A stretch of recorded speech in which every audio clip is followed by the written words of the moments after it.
Today, we are spending over $2 trillion a year on healthcare, almost 50% more per person than the next most costly nation.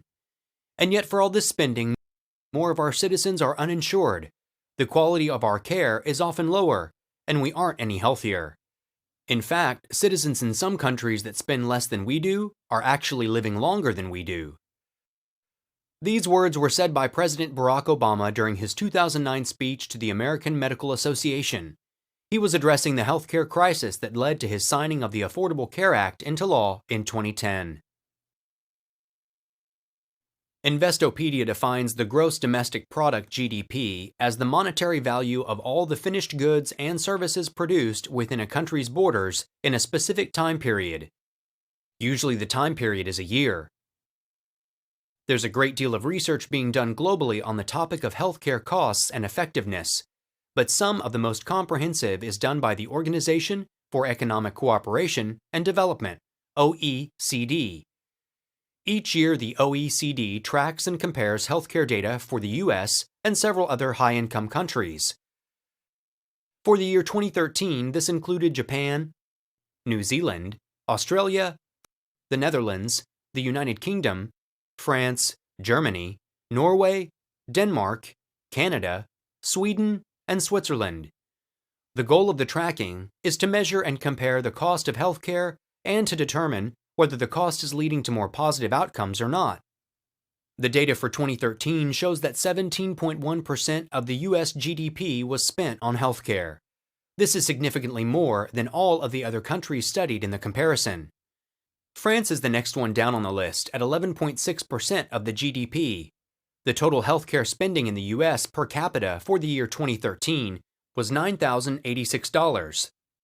And the OECD average of all the countries that were compared was $3,661 for that year.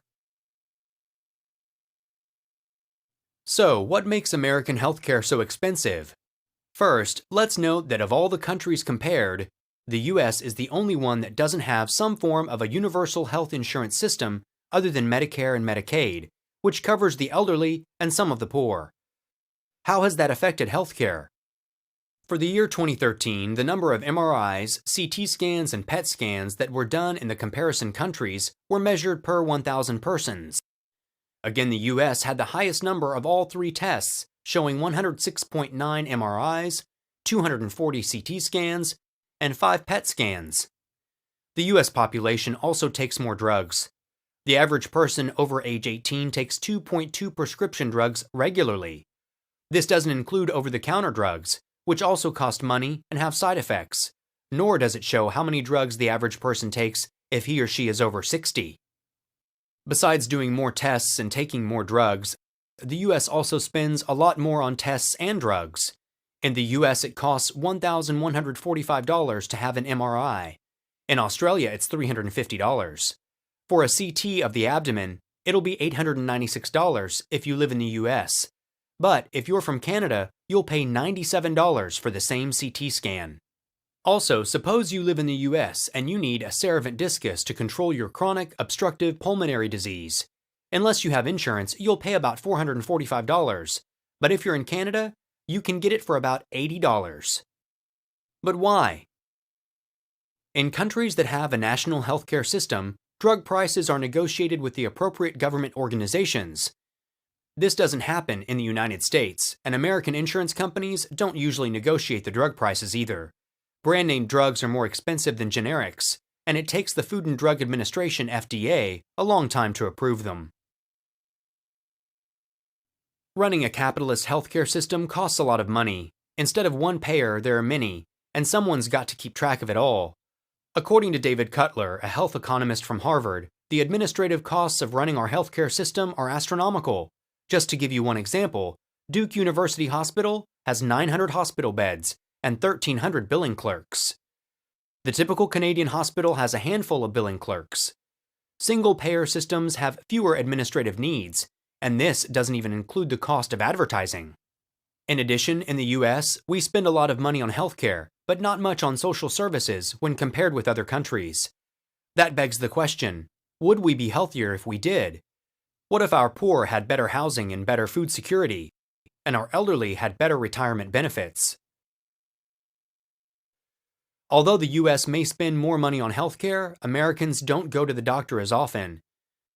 The OECD median number of doctor visits per year for 2013 was 6.5, but for the US, that number was 4. Also, at only 2.6 doctors per 1,000 people, the US has fewer doctors to visit. Of all the countries compared by the OECD, the US ranked last for 3 important indicators of health: life expectancy at age 60, infant mortality, and healthcare-influenced mortality. In addition to these issues, the US has a larger problem with chronic illness and obesity. In 2012, more than a third of the adult population in the US was obese, and at least 68% of citizens age 65 or older had at least 2 chronic illnesses. In the United Kingdom, that number is only 33%. Let's review. The Organization for Economic Cooperation and Development, OECD, collects comprehensive data annually that compares the costs and outcomes of healthcare in various countries in the world, including the US. The United States spends a higher percentage of its GDP on healthcare than any of the other countries tracked.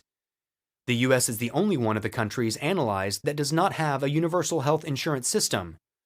More money is spent on nearly all aspects of healthcare, from testing to procedures to prescription drugs. Administrative costs are also higher. However, in the US, people don't visit doctors as often, there's more chronic illness, and people don't live as long. So, even though more money is spent, the outcomes for the population aren't as good.